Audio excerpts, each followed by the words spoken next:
আমাদের ভাইস্তে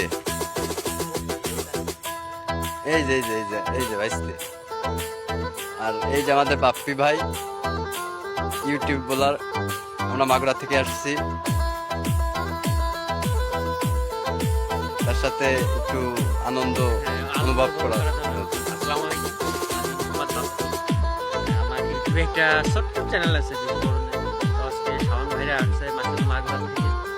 তো তাদেরকে আমাদের এই গ্রামটা যেভাবে পারছি সেভাবে একটু ঘোরানোর চেষ্টা করতেছি, আর প্লাস তাদেরকে কিছু এমন কিছু স্মৃতি দিয়ে রাখতেছি যাতে করে তারা পরবর্তী যে সময় জানে তারা হচ্ছে গিয়ে এটা একটু কি বলে ওটাকে চিন্তা ভাবনা করে দেখে যে আসলে খুব মিস করবে একসময়, ঠিক আছে, মিস করবে সেরকমের একটা মুহূর্ত তাদেরকে উপহার দিতে যাচ্ছে। এই হলো বিষয়। সবাই শাওন ভাইকে সাপোর্ট করবেন, তার সাথে থাকবেন, সে কিন্তু একজন ভালো মানুষ। আর বিশেষ